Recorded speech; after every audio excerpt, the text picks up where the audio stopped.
প্রিয় শিক্ষার্থী বন্ধুরা, আমরা এখন বোর্ডে যে সার্কিটটা লক্ষ্য করতে পারছি, এই সার্কিট থেকে আমাকে বের করতে হবে Vx এর মান সুপারপজিশন থিওরেম ব্যবহার করে। তাহলে এটা হচ্ছে একটা ডিপেন্ডেন্ট সোর্স বিশিষ্ট সার্কিট। এখানে এটা হচ্ছে ডিপেন্ডেন্ট সোর্স, তাই না? এখন শিক্ষার্থীরা এখানে ইন্ডিপেন্ডেন্ট সোর্স কয়টা আছে? ইন্ডিপেন্ডেন্ট সোর্স হচ্ছে এ একটা এবং এ একটা। তাহলে আমি সুপারপজিশন থিওরেম অ্যাপ্লাই করার সময় প্রথম এই সোর্সটাকে কাজে লাগাবো। এই সোর্সটা কি করব? সরিয়ে দিব। যেহেতু কারেন্ট সোর্স, এই অংশটা কি করে রাখবো? ওপেন রাখবো। ওকে, তাহলে চলো আমরা সমাধান করি। ফার্স্টে আসো, সলিউশন যখন করব যে কোনো একটা সোর্সকে অ্যাক্টিভ রাখবো। কাকে অ্যাক্টিভ রাখছি? ভোল্টেজ সোর্সকে। তাহলে লিখবো when 20 volt is active।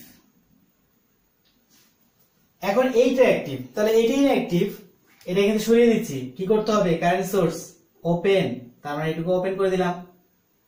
এইটুকু যদি ওপেন করি বা এখান থেকে এইটুকু আর এইটুকু সরিয়ে নিই, একই কথা, তাই না? এই দিক থেকে কোনো কারেন্ট প্রবাহিত হবে? হবে না। তার মানে আমি যদি বলি যে এখান থেকে এটাকে সরিয়ে নিলাম অথবা এখান থেকে এইটুকু সরাই নিলাম, অর্থ একই দাঁড়াচ্ছে, তাই না? কারণ যেহেতু এই দিকে কারেন্ট প্রবাহিত হচ্ছে না, তো এই পথটা আমার নাই, তাহলে আমার পথ কোনটুকু? এইটুকু। ওকে, তাহলে এইটুকু পথের মধ্যে আমি কিভাবে আমার Vx এর মানটা বের করতে পারি? তাহলে Vx এর মান যদি আমি এইটুকু বের করতে চাই, এখানে আমি এই যে নোডটা, এই নোডের মধ্যে আমি কি অ্যাপ্লাই করব? KCL অ্যাপ্লাই করব। শিক্ষার্থীরা, এই নোডের ভোল্টেজটা কত আমরা কি জানি? এইটার ভোল্টেজ কত? Vx। তাহলে এইটা হচ্ছে পজিটিভ প্রান্ত। পজিটিভ প্রান্ত মানে এইটা Vx, এইটাকে আমি বলতে পারি এইটা Vx মানে প্লাসের, আর এটা হচ্ছে মাইনাস। এইটুকু দেওয়ার মানে কি? আমি এটাকে এখানে দিলাম আর এখানে দিলাম, তার মানে কি? এই প্রান্তের ভোল্টেজ, তার মানে এই প্রান্তের ভোল্টেজ যেহেতু পজিটিভ বোঝাচ্ছে, তাহলে এইটাই হচ্ছে আমার কি? Vx voltage. ওকে, তাহলে এইটা হচ্ছে Vx ভোল্টেজ। এখন এইটা যেহেতু আমি নোডাল অ্যানালাইসিস অ্যাপ্লাই করতেছি, তাই নিচের নোডটাকে আমি ধরলাম হচ্ছে রেফারেন্স নোড, আর যেই রেফারেন্স নোডের ভোল্টেজ কত? 0 ভোল্ট। এখন দেখো, আমি ধরবো যে এই বিন্দু থেকে সবগুলো কারেন্ট বেরিয়ে যাচ্ছে। তাহলে এই দিক থেকে যে কারেন্টটা যাচ্ছে, এদিকে যে কারেন্টটা যাচ্ছে এদিকে, তার নাম দিলাম হচ্ছে I1। এইদিকে যে কারেন্টটা যাচ্ছে নিচের দিকে, তার নাম দিলাম কত? I2।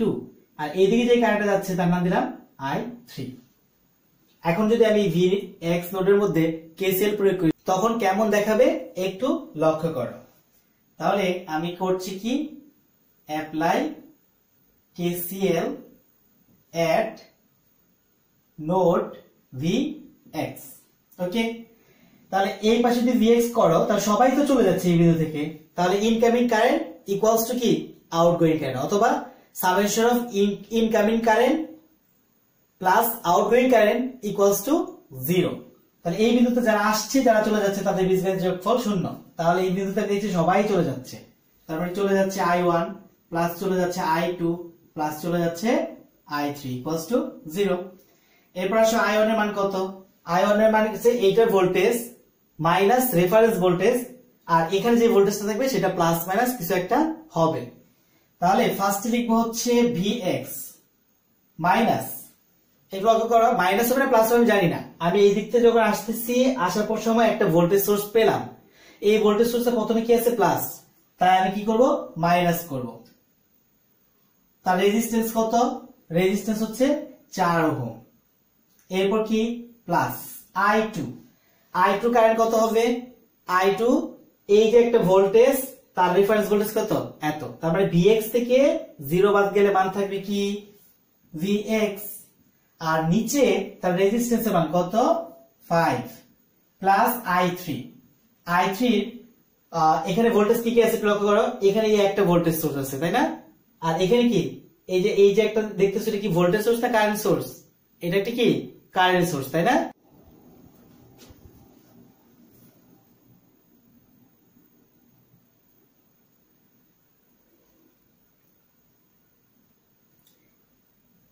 শিক্ষার্থীরা, যেহেতু এটা কারেন্ট সোর্স, তাহলে এর তো আর কারেন্ট বের করার দরকার নেই, তাই না? এইটাই তো আমার সেই কারেন্ট। তাহলে আমি এইটার পরিবর্তে লিখতে পারি I3 পরিবর্তে লিখতে পারি Vx/2, কারণ এটা আমার কারেন্টের মান ইকুয়ালস টু 0। তাহলে ক্যালকুলেশন করি টোটাল ক্যালকুলেশন যদি করি এটাকে আমি এলসিএম নিতে পারি 20, তাহলে 20 ক্যালকুলেশন করলে হবে 5, তাহলে 5 bx আর 5 বিচন 100 প্লাস এখানে হবে হচ্ছে 4 vx প্লাস আর এটা হবে কত 10, তার মানে 10 vx ইকুয়ালস টু 0। তাহলে ক্যালকুলেশন করলে কি মান পাবো, এখানে 4 আর এখানে হচ্ছে সরি এখানে 5 আর 4 9, 9 আর 10 কত 19। তার মানে আমি লিখতে পারি এখানে 19 vx মাইনাস এখানে আছে কত 100 ইকুয়ালস টু 0। সুতরাং এখান থেকে যদি আমি চাই vx বের করতে পারবো, vx ইকুয়ালস টু কত লিখতে পারি, এই মাইনাসটাকে ওই পাশে প্লাস করে নিব 100 আর এর সাথে ইনটু অবস্থায় 19, তাহলে একে কি করব এটাকে ভাগ দিব 19 দ্বারা, তাহলে এর মান পাবো 5.26 ভোল্ট। তাহলে প্রথম vx বের করলাম প্রথম সোর্সের ক্ষেত্রে, তাই আমি এটাকে vx কি ধরবো একটা সিঙ্গেল প্রাইম ধরে রাখবো। তাই আমি লিখছি vx সিঙ্গেল প্রাইম সমান মান পেলাম প্লাসের 5.26 ভোল্ট। ওকে, এখন আমি এই সোর্সটাকে অ্যাক্টিভ করব আর এখানে যেহেতু একটা ভোল্টেজ সোর্স আছে তাই একে শর্ট করে দিব, শর্ট করে দিয়ে সার্কিটটাকে আমি আবার নতুন করে অঙ্কন করছি। শিক্ষার্থীরা যখন এই 10 এম্পিয়ার অ্যাক্টিভ থাকবে তখন এই কিন্তু আর নাই, এখানে যেহেতু ভোল্টেজ সোর্স ছিল তাই শর্ট করে দিয়েছি, তাই আমি লিখলাম এখানে when 10 এম্পিয়ার ইজ অ্যাক্টিভ। এখন আমি এই সার্কিটটা কিভাবে সলিউশন করব সেই চিন্তা আসি। এখানে দেখা যাচ্ছে তিনটাই কি আছে, এ একটা আলাদা ক্লোজ পাথ, এ একটা আলাদা ক্লোজ পাথ বা পথ, এ একটা ক্লোজ পথ। তিনটা যেহেতু ক্লোজ পথ পাচ্ছি তাহলে ক্লোজ পথে কোন ধরনের থিওরেম অ্যাপ্লাই করলে সবচেয়ে সুবিধা, মেশ অ্যানালাইসিস, তাই না? তাহলে এই মেশ তিনটা মেশ যদি আমি মেশ অ্যানালাইসিস অ্যাপ্লাই করি তবে কিন্তু আমার জন্য সুবিধা হবে। একটু লক্ষ্য করো, আমি ধরলাম এটা আমার প্রথম মেশ, তাহলে এটা কারেন্টের ডিরেকশন এরকম, আমি যে কোনো মেশে আমি যদি থিওরেম অ্যাপ্লাই করি সব সময় কারেন্ট ডিরেকশন কিভাবে ধরবো, আমি এইভাবে ধরবো, এটা হচ্ছে আমার কারেন্টের ডিরেকশন। ওকে, তাহলে তিনটা মেশ পেলাম, তিনটা মেশের মধ্যে আমি তিনটা, এটা এই প্রথম যে মেশ তার কারেন্টের নাম হচ্ছে I1, কারেন্ট কত I1, তারপর একটা কারেন্ট কত I2, তারপর একটা কারেন্ট কত I3। এটা আমি ধরলাম আমার পছন্দ মতো, তোমরা ইচ্ছে এটাকে I1 ধরো, কোনো আপত্তি নাই। শিক্ষার্থী বন্ধুরা যারা আমরা মেশ অ্যানালাইসিস না জানি অবশ্যই মেশ অ্যানালাইসিসটা শিখে তারপর কিন্তু এটা আমরা শিখবো। ওকে, আচ্ছা এবার আসো এখান থেকে এই মেশ থেকে আমি কিন্তু কতগুলো বিষয় বের করতে পারি। কি বিষয় দেখো, এখানে I2 সমান কত, I2 সমান আমি লিখতে পারি I2 ইকুয়ালস টু Vx/2। তার মানে কি, এই যে লুপ I2 কারেন্ট প্রবাহিত হচ্ছে এই লুপের মধ্যে বা মেশের মধ্যে, তাহলে এইখান থেকে I2 সমান কি বলতে পারি, একটা কারেন্ট সোর্স দেওয়া আছে, সেটা হচ্ছে ডিপেন্ডেন্ট কারেন্ট সোর্স, মানটা কত Vx/2। তোমরা I2 সমান আমি লিখতে পারি Vx/2, এটাও ক্লিয়ার। এবার আসো এখানে I3 এর মান কিন্তু আমি জানি, I3 ইকুয়ালস টু কত দেওয়া আছে একটু লক্ষ্য করো, I3 ইকুয়ালস টু -10 এম্পিয়ার। এটা কিভাবে, এটা হচ্ছে আমার 3 নাম্বার লুপ বা 3 নাম্বার মেশ, তাহলে এই মেশের মধ্যে আমি যখন কি করলাম একটা ডিরেকশন দিলাম, এখানে কিন্তু অলরেডি এই মেশের কারেন্ট কিন্তু আমি জানি সেটা কত 10 এম্পিয়ার, তার মানে আমি বলতে পারি I3 ইকুয়ালস টু কত 10 এম্পিয়ার। এখন কেন মাইনাস আসলো, এই কারেন্ট হচ্ছে এই দিকে আর আমি ডিরেকশন কোন দিকে দিলাম, এই দিকে। দেখো আমার ডিরেকশন কি ছিল, এই দিক থেকে যে তারপর এই দিকে, তাই না? তারপরে আমার ডিরেকশনটার সাথে এই যে মেশ কারেন্টের ডিরেকশন ভিন্ন ছিল, যার ভিতরে আমি এখানে কি করলাম একটা মাইনাস দিলাম। তারপর I2 এবং I3 আমি কিন্তু জানি। ওকে, এবার আসো Vx মানে কি, Vx মানে কি হবে আমি একটু লিখি, এখানে পাশে লিখলাম Vx ইকুয়ালস টু, এইটা হচ্ছে তার রেজিস্ট্যান্স এবং তার কারেন্ট দরকার, তাই না? এটা হচ্ছে কি তার রেজিস্ট্যান্স, এই 5 ওহম, তার কারেন্ট দরকার। কারেন্টটা কি হবে, এই লুপের কারেন্ট থেকে এই লুপের কারেন্ট বিয়োগ হবে, কারণটা কি এই কিন্তু দুইজনের কি মাঝামাঝি অবস্থান, তাই না? সেক্ষেত্রে আমি Vx ইকুয়ালস টু বলতেই পারি যে I1 minus I2, 5 into I1 minus I2। ওকে, তাহলে তিনটা জিনিস কিন্তু আমাদের ক্লিয়ার। একটা হচ্ছে I3 মান আমি জানি, বের করে ফেলাম। I2 এর মান হচ্ছে Vx/2, Vx কার উপর নির্ভর করছে, এই যে Vx ইকুয়ালস টু কি বলতে পারি 5 I1 I2। এইটুকু পর্যন্ত আমাদের তথ্যগুলো কি করবে, কাজে লাগবে। আমি একটু রেখে দিলাম, এখন দেখো এখানে যদি আমি কেভিএল প্রয়োগ করতে চাই, কোন লুপে কেভিএল প্রয়োগ করবো? এটা কারেন্ট আমি জানি, সো এটা কারেন্ট আমার বের করার জন্য কেভিএল প্রয়োগ করার দরকার নাই। এইটা কারেন্ট আমি জানি, এইটা কারেন্ট বের করার জন্য কেভিএল প্রয়োগ করার দরকার নাই।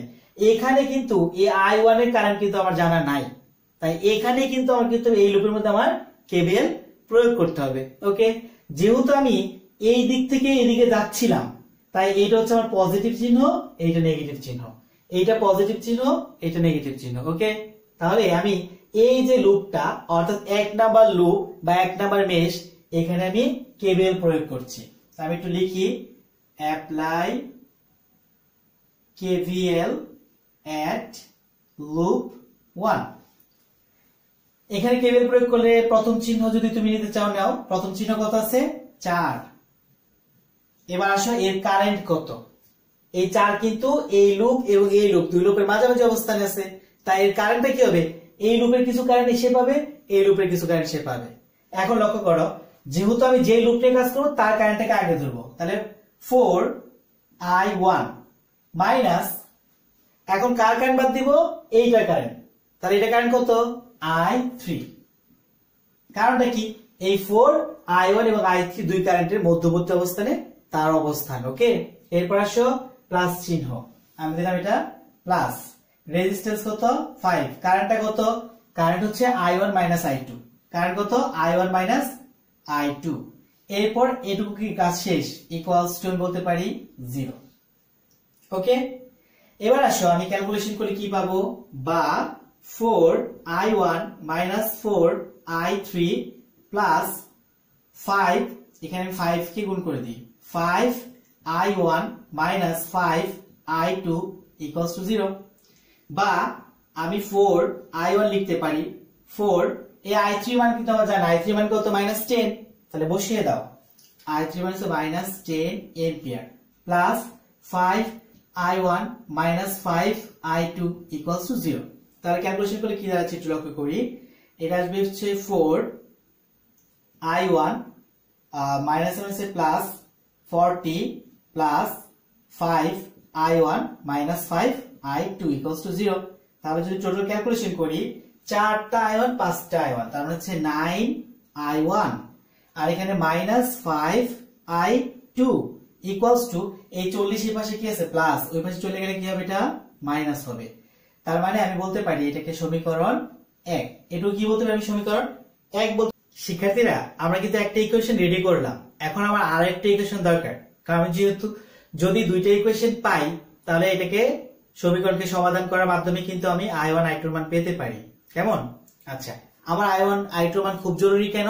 কারণ আমার I1 I2 এর মান খুব জরুরি কারণ Vx বের করতে হবে, আর Vx এর মানটা কত? 5 × I1 - I2। ওকে, তাহলে এখন দেখো উপরে কি লেখা আছে যে I2 ইকুয়ালস টু Vx/2। এখানে একটা কাজ করতে পারি, আমি I2 এর মানটা বসিয়ে দিতে পারি, সরি Vx এর মানটা বসিয়ে দিতে পারি। Vx কত? Vx হচ্ছে 5 × I1 - I2 লিখতে পারি, Vx এর পরিবর্তে এইটুকু, আর নিচে হচ্ছে 2।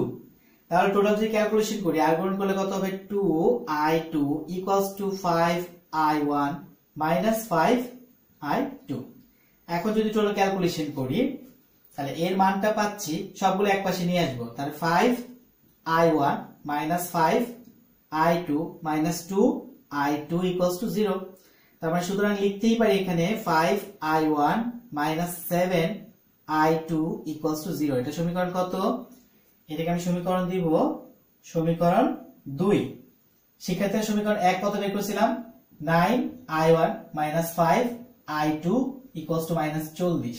তাহলে ছিল সমীকরণ 1, আর এই যে সমীকরণ বের করলাম 2। এখন এই সমীকরণ 1 এবং সমীকরণ 2 সলিউশন করার মাধ্যমে আমি I1 এবং I2 মানটা বের করছি। ক্যালকুলেশনের মাধ্যমে মানগুলো পেলাম। I1 ইকুয়ালস টু 7.37, বাট এর সামনে একটা মাইনাস আছে, এত এম্পিয়ার, আর I2 equals to minus 5.26 ampere. তাহলে এটা হচ্ছে I1, এটা হচ্ছে I2। বের করতে হবে কি আমার? Vx। এই দেখো Vx, তাহলে আমি লিখতে পারি Vx equals to 5 × I1 minus I2। তাহলে 5I1 এর মানটা কত? মাইনাস 7.37। এই মাইনাস আর এই মাইনাসে সেটা কি হবে? প্লাস। তাহলে মানটা কত আসছে 5.26। এইটুকু যদি আমি ক্যালকুলেশন করি তাহলে এখানে একটা মাইনাসের 2 পয়েন্ট সামথিং মান থাকবে, তাকে যদি আমি 5 দিয়ে গুণ করি তাহলে মাইনাসের 10.52 ভোল্টেজ আসবে। তাহলে এটা হচ্ছে মূলত আমার দ্বিতীয় ক্ষেত্রে Vx এর মান। তাহলে এটা আমি লিখবো হচ্ছে Vx ডাবল প্রাইম, কেমন? অথবা Vx টা অন্যভাবে বের করতে পারো, কিভাবে একটু লক্ষ্য করো। তুমি লিখতেই পারো যে I2 ইকুয়ালস টু Vx/2। এখান থেকে যদি Vx বের করতে চাও কি লিখতে হবে বলো? Vx ইকুয়ালস টু, আমি এটার সাথে Vx কে লিখতেই পারি যে 2I2। তাহলে দেখো এখানে I2 মান পেলাম আমি কত, -5.26। টোটাল যদি ক্যালকুলেশন করি মান আসবে -10.52। এটা হচ্ছে ভোল্ট। শিক্ষার্থীরা এটা যেহেতু দ্বিতীয় ক্ষেত্রে ভোল্টেজের মান, তাই আমি এটাকে লিখবো Vx ডাবল প্রাইম। ওকে, তাহলে এইভাবে কিন্তু আমি কারেন্টের মান, ভোল্টেজের মানটা বের করতে পারি। এখন আমার মোট ভোল্টেজ বের করতে হবে। মোট ভোল্টেজ বের করলে কি করতে হবে? আমার প্রথম অবস্থায় যে Vx সিঙ্গেল প্রাইম এবং দ্বিতীয় অবস্থায় Vx ডাবল প্রাইম পেলাম, এই দুটো একত্রে যুক্ত করতে হবে। আমরা টোটাল Vx বের করছি। তাহলে Vx equals to Vx single prime plus Vx double prime. তাহলে Vx সিঙ্গেল প্রাইমের মানটা কত? 5.26 প্লাস Vx ডাবল প্রাইমের মান কত? -10.52। ক্যালকুলেশন করে কি দাঁড়াচ্ছে? 5.26 প্লাস এর মানে -10.52 ভোল্ট। ক্যালকুলেশন করলে মান পাবে -5.26 ভোল্ট। তাহলে এইটাই হচ্ছে আমার এই পুরো সার্কিটের Vx এর মান, অর্থাৎ এই 5 ওহমের ভোল্টেজ ড্রপ হচ্ছে এইটুকু। শিক্ষার্থীরা ধন্যবাদ সবাইকে।